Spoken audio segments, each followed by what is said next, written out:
it's finally happening, as what New York Knicks fans have been waiting for since the beginning of Summer League has finally happened, and now we have a huge update on what this Knicks young core is going to look like, as there's multiple players who clearly will have important roles on this roster next season as Leon Rose navigates the final 2 roster spots on this team, and also those 2-way contracts as well. So really sort of a final 5 roster spots than a final 2.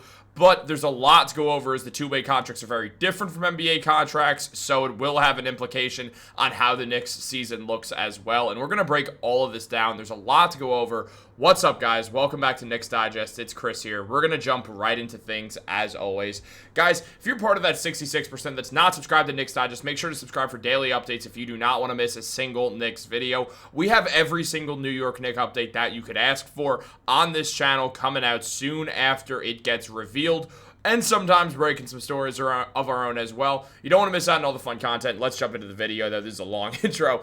Look, it's finally happened. Since Summer League began, all eyes were on Tyler Kolek, the point guard for the New York Knicks, who found himself really as a 3rd or a 4th string guy last year, who was not getting any minutes under Tom Thibodeau, was the face of the Knicks 2024 Summer League team. He balled out, hit a game winner, looked like a future star for the Knicks, and looked like the Knicks absolutely landed the steal of the draft. However, then the next Summer League came around. Kolek, who played some of the lowest minutes of any rookie who played at all in the season last year, was obviously back in Summer League, but now under different coaching, as Tom Thibodeau's out, Mike Brown is in, and with the Summer League, Dice Yoshimoto is no longer the coach. They've switched that up as well, and now Tyler Kolek, he really did not look great. There was a lot of concern about Kolek, and a lot of fans had turned on Kolek pretty quickly, saying that he can't defend, and if he can't shoot or defend, no wonder Thibodeau didn't play him. Maybe we were wrong about Thibodeau.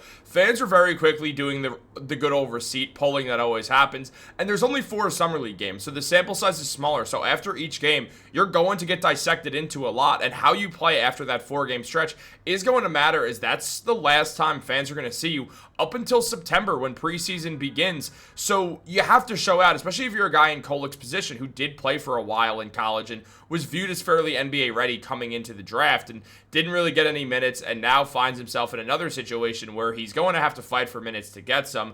So it's going to lead to a lot of questions that need to be answered in the future when it comes down to Kolek in regards to the following season that's upcoming in the 25-26 season. Is Kolek going to be able to carve out a role for himself? That somewhat depends on Summer League along with the preseason and training camp. And Kolek, for the first time, did have a good game as the Knicks won their first Summer League game of the year.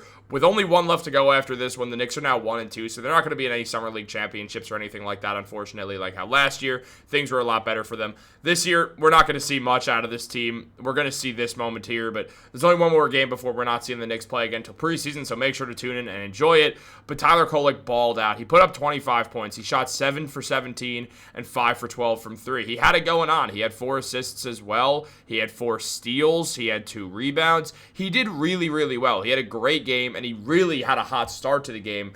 Within a half, he had 23 points, 4 steals, and 3 assists, shooting 7 for 11 from the field and 5 for 9 from 3. He did shoot a bit in the second half, but it felt like he kind of stepped off the gas a little bit. Maybe in sort of a situation of, I showed what I showed. I'm on the roster next year. The team wants to see some of these other guys, which is sort of what I'm expecting happened, considering his minutes definitely diminished after halftime. And on top of that, you just look at Kolek, and he looked more passive in that second half, so it was definitely one of those situations of, this is year 2 of Summer League for me, and I'm on the roster anyway, so they need to dissect who they want on this roster, who's going to get that rookie contract, who's going to get a 2-way deal. I'm safe. It's time for me to let these other guys start to cook. So it feels more than anything like that's what happened with Tyler Kolek in this situation.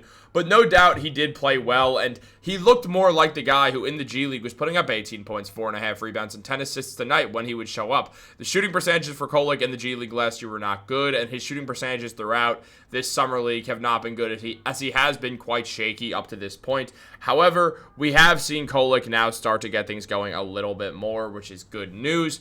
But he's not the only guy out here who there is a lot to go off of based off his Summer League performance. Now, yes, Kolek is the most important player in Knicks Summer League, especially now that Pacom.ea is done for the rest of Summer League with a foot injury. We'll go over that in a separate video as well with some other stuff to talk about, because there is more to talk about that we will get into in regards to this Summer League and the fallout of all of it. But we also saw other performances that stood out, specifically Marjon Bochamp, who is expected to be back with the Knicks on a two-way contract. The Knicks effectively have 3 two-way contracts left to give, but Kevin McCullough Jr. is certainly taking one of those spots, meaning when it comes to these Summer League guys, there's going to be 3 of them who get roster spots. One of them is going to get that rookie deal, and that's most likely between 2 guys, Mohamed Diawara and James Naji, and we will go over who's going to get that in the next video, probably the next video or 2 on this channel. We'll do that one, and then up to this point, what we're seeing is Marjon Bochamp, who was on that two-way contract last year. It feels like Anton Watson's not going to get his spot back, but Bochamp's young, he's athletic. In theory, he's a talented player, but he really struggled to start Summer League. I mean, he had a terrible first 2 games. He did have 15 points in that first game, but he shot 6 for 15 and 0 for 4 from 3, so it was not his best showing. However, when we look at the stats on the day for Bochamp, he was great, shooting 7 for 17 like Kolek, and he did shoot 2 for 9 from 3, so his shooting was an issue, which has been one of his biggest drawbacks, Bochamp's. But he did pull down 5 rebounds. He had some good moments as well, and also put up 25 points like Kolek. So he looked good as well, which was important for Bochamp. He really needed to show up. If he didn't show up in this game, he likely was not going to find himself back on a two-way contract with the Knicks. I do believe that with what we've seen out of Marjon Bochamp, he has played himself on two-way contract for this Knicks team, at least for the time being. He'll definitely get a training camp deal. So this was a huge moment for Marjon Bochamp and how his future is going to go, and his future specifically with the New York Knicks. But there is another guy as well to talk about, as Leon Rose has to figure this roster out and add some of these guys to the training camp rosters and add a few pieces here and there. A guy who they love, one of their youngest and highest ceiling prospects, Dink Pate, had a very noticeable game. He looked good. He looked comfortable, and that was important. He looked very confident shooting the ball, which was an excellent sign as well for Pate, who came off the bench. And he only shot 1 for 5 and 1 for 3 from 3 in that span, putting up 5 points in those 14 minutes. But the defense looked solid overall. He had some nice assists. And honestly, he just looked comfortable out there. The Knicks like Pate a lot. They got him from the Mexico City Capitans when Pate declared for the draft. Went undrafted. The Knicks signed him as an undrafted free agent. So now Pate is going to get a chance to try to get that final two-way spot that is very much up for grabs still. And where you look at things, if Bochamp gets one and if McCullough gets one, are they going to use it on another wing or a forward? Or are they going to use it on like a big man or a guard? That's what the question comes down to. And I think a big factor on that is who the Knicks evidently do end up signing with that final veterans minimum deal. Whether it's more of a Landry Shamet or maybe a smaller guard or maybe a Ben Simmons. Because they're looking for a guard, but Ben Simmons is a completely different animal. It's just based off him being taller and being able to play the center position or really any position you need him to. Or can he play any position? That's the question we have to ask ourselves. But as we know, Simmons is 6'10", so that is a little bit different, which could lead to like maybe a guard getting that spot instead or Pate even getting it. But Pate's got an uphill battle, and he'll definitely get some sort of exhibit contract, an exhibit 9 contract, where if the Knicks do ultimately decide to waive him from the team after training camp, which would likely happen, he would play for their G League team and be within their system. I do expect the Knicks to do that, so we'll see how that all goes down. But obviously, there's still another game, and it is going to decide a lot. What do you guys think is going to happen in this final Summer League game? Who do you want to see the Knicks add on to their two-way contracts? Let me know in the comments down below. Who are they going to sign with that final deal? Who's getting the rookie deal? We'll talk about that in future videos. Guys, hope you enjoyed. Like this video, subscribe, turn on post notifications.